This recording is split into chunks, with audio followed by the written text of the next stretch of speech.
Mes chers compatriotes, je vous présente le président de la République.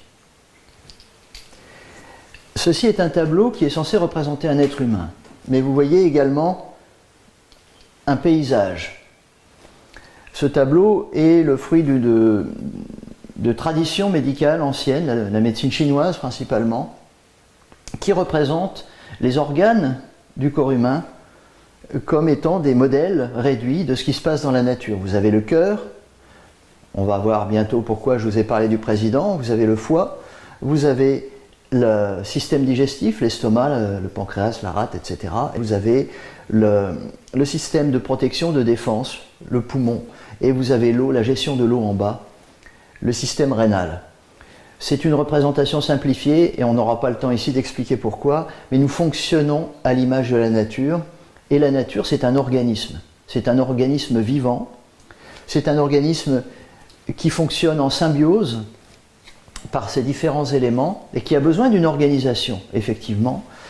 Si on regarde bien, on voit aussi une entreprise, on voit aussi un pays, on voit aussi un orchestre, une symphonie qui se joue là. Toute organisation humaine doit fonctionner selon un modèle qui est le modèle naturel auquel nous appartenons. Prenons l'exemple de cet organe ici qui est le foie en médecine chinoise et qui est emblématisé par l'énergie du printemps, par le bois, par quelque chose qui est lié au renouveau, à la croissance. C'est-à-dire que dans un organisme, quel qu'il soit, cette énergie-là doit être présente, bien sûr, et elle permet la poussée, le renouveau. Dans un pays, c'est par exemple l'éducation, la gestion de la jeunesse. C'est l'école, c'est le sport, c'est l'innovation, c'est la recherche, c'est tout ce qui va permettre de produire du nouveau, du renouveau. C'est aussi le domaine des arts, parce que le foie abrite en médecine chinoise l'âme, c'est-à-dire la partie immergée de l'iceberg de l'esprit humain qui permet d'inventer des choses, l'imaginaire, etc. Donc, le monde de l'art, de l'éducation et de la jeunesse se trouve ici.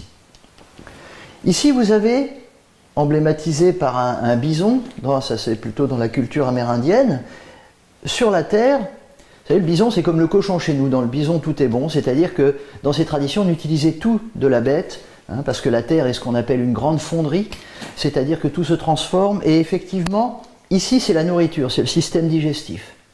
C'est-à-dire que dans une entreprise ou dans une société, ce département-là, ce ministère-là, c'est celui de la production, c'est celui de l'agriculture, c'est celui de l'artisanat, c'est celui des entreprises qui vont fournir les matières premières nécessaires à la vie dans un pays ou dans un organisme, quel qu'il soit. Le département production, évidemment, est essentiel. On a un autre département de ce côté-là, donc les hautes cimes qui permettent la respiration, mais c'est aussi une barrière, une grande muraille, ce sont les montagnes qui accrochent les nuages. C'est-à-dire qu'ici, on a l'encadrement de la société humaine. On a la justice, on a la défense, on a l'armée, on a la politique étrangère, parce que le poumon, on respire aussi par la peau, c'est notre frontière à nous. Et donc il faut avoir la capacité de repousser les choses qui ne nous sont pas bonnes, de nous protéger. Il y a la police, il y a la magistrature, il y a l'administration, c'est tout ce qui est carré, c'est-à-dire tout ce qui nous permet de nous organiser, de nous défendre.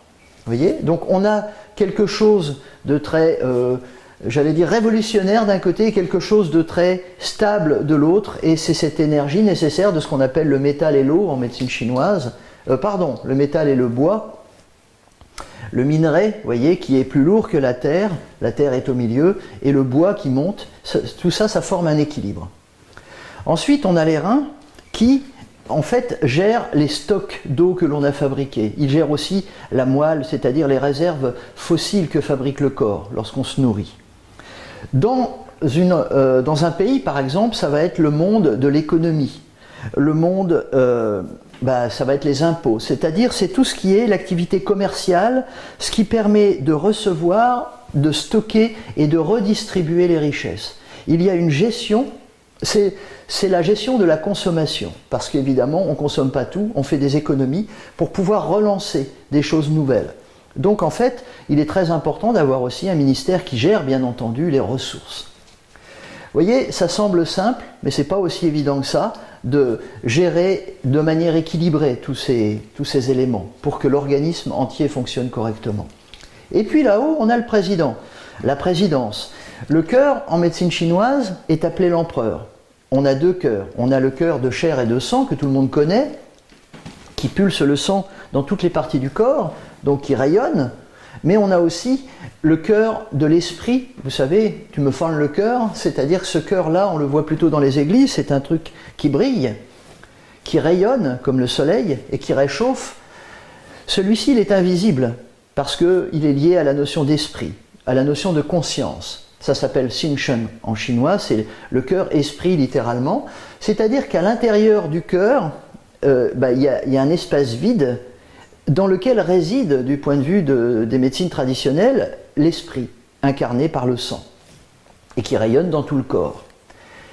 Ce cœur-là était emblématisé dans la Chine ancienne par l'empereur, effectivement, qui vivait dans la cité interdite. Personne ne le voyait, mais parce que l'empereur était dans la cité interdite, le pays était en équilibre. Il n'y avait pas besoin de voir l'empereur. Il suffisait de savoir qu'il était là pour que le pays soit en équilibre. Vous avez peut-être remarqué, dans certains pays comme ça, on ne voit plus tellement le président parce qu'il est malade. Mais tant qu'il est là, le pays reste stable. Et si on apprend qu'il a disparu, alors le pays sombre dans le chaos. Une citation en médecine chinoise dit que quand l'empereur est clairvoyant, tous les organes sont en équilibre et le pays est sain, le pays du corps est sain. Si l'empereur n'est plus clairvoyant, le pays est en danger et c'est la maladie, c'est la folie, c'est tous les problèmes qu'on peut avoir ou les guerres par rapport aux autres pays. Donc le rôle théoriquement passif de cet empereur, d'ailleurs il est double. J'ai dit qu'il était entouré par un péricarde, par un muscle cardiaque. C'est-à-dire que vous avez ici la double fonction qu'on retrouve aussi dans notre système politique du président et du Premier ministre. Dans d'autres règnes, c'est le roi et je sais pas, le général par exemple. En fait, vous avez le chef d'orchestre et vous avez le soliste. Vous avez le chef donc, qui préside et celui qui gouverne, le chef du gouvernement qui va gérer les autres ministères, mais en conscience avec le chef d'orchestre. Donc le pouvoir, je dirais, exécutif se trouve également là, mais sous la dépendance d'un autre pouvoir qui, lui, alors, pouvait être de droit divin à une autre époque, parce que celui-là, il est censé avoir une vision plus haute des choses, parce qu'évidemment, l'intérêt de cette vision-là, c'est que le président, ce n'est pas un roi soleil au sens égotique de celui qu'on a connu chez nous, hein, parce que Madeleine Delbrel, je crois, disait « briller, ce n'est pas éclairer ». Donc, il y a beaucoup de gens qui cherchent à briller, mais ils ne cherchent pas forcément à éclairer, et c'est deux choses très différentes. Donc, cet organe-là, il doit être au-dessus des autres. Il ne doit pas prendre parti, si j'ose dire, surtout pas un parti extrême, parce que si vous êtes à un extrême, vous ne voyez pas l'autre partie, ou alors vous la voyez comme un parti opposé, alors qu'il ne devrait pas y avoir d'opposition, puisqu'on est dans la théorie du yin et du yang en médecine chinoise, on a besoin des deux. Donc, comme le soleil, il faut être au-dessus. C'est valable pour la médecine, c'est valable pour la justice et c'est valable pour la politique. Il faut se situer plutôt vers le centre et plutôt vers le haut pour voir l'adret et l'ubac, pour voir les opposés, pour éclairer les deux versants. Hein, et les éclairer avec, j'allais dire, avec un mélange de sagesse et d'amour, parce que le soleil, il éclaire et il réchauffe à la fois. Donc, c'est un organe, j'allais dire, dans le système humain qui doit aimer les autres, qui doit éclairer les autres. Il n'y a pas de conflit d'intérêts quand on est dans ce poste-là. C'est pas possible. Il n'y a pas de vision négative. C'est-à-dire qu'il n'est pas concevable d'avoir un discours de colère ou un discours de haine quand on est dans ce poste-là. La colère, elle est ici. Ce n'est pas le rôle de ceux qui jouent de ces instruments-là de faire le travail de celui qui est là, parce que ce sont des postes vraiment différents. Alors oui, dans les cultures anciennes, par exemple, dans une tribu, il n'y avait pas forcément suffisamment de personnes pour gérer tous ces rôles. La sagesse était répartie dans les différents rôles. Mais c'est la nature qui menait la règle. C'est-à-dire que si on était dans une période de guerre, le chef devenait le chef de guerre. Mais si on était dans une période de récolte, le chef devenait celui qui devait se charger de la chasse ou de la cueillette. Hein. Si l'on était dans une période où il y avait des maladies, le chef devenait le médecin de la tribu. C'est-à-dire qu'on confiait à la personne qui avait la responsabilité la plus importante par rapport à la situation du moment, le soin de guider le reste. Parce que la sagesse était répartie. Comment était-elle répartie? Parce qu'il y avait un conseil des sages, que de toute façon, toutes les décisions se prenaient de manière collégiale. Donc c'est une autre forme de gouvernement. Dans un pays plus compliqué, on est obligé d'avoir des ministères avec des sous-ministères et d'avoir un chef d'orchestre, parce que là, on a carrément un orchestre. On a une symphonie et on a besoin d'un chef d'orchestre, on a besoin d'un soliste qui dirige l'ensemble du reste de l'orchestre et que tout le monde connaisse la musique. Il faut mettre évidemment au poste des joueurs qui connaissent la musique. Qu'est-ce qu'on a chez nous actuellement? On a des hommes orchestres, c'est-à-dire des présidents qui sont au four et au moulin, qui prétendent tout faire, à qui on demande tout, toutes les promesses, et de tenir toutes les promesses, de les tenir par eux-mêmes, et qui sont responsables de tout, alors que leur vraie vocation serait une simple vocation de sage. Mais le problème, c'est que la sagesse, chez nous, on ne sait pas ce que ça veut dire. Quand des tribus viennent dans des pays dits développés et qui demandent à voir le sage de ce pays, on ne sait pas qui leur mettre en face. Un président, ça doit être quelqu'un qui réchauffe et qui éclaire, qui regarde les choses de haut. C'est le seul moyen, semble-t-il, d'avoir un pays humain en bon état.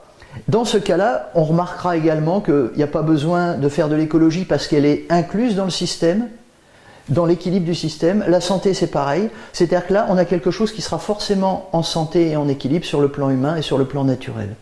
Donc, si quelques politiques pouvaient s'inspirer de ces règles millénaires et ne pas oublier que, regardez la Chine, on peut critiquer bien sûr la Chine d'aujourd'hui, mais c'est quand même intéressant de voir que ce système a permis à la Chine de tenir politiquement pendant 2000 ans.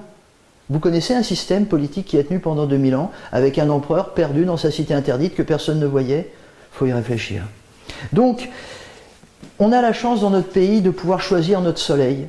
Alors, quoi que vous décidiez, allez voter et si possible, faites-le en sagesse, pas de manière extrême. À bientôt.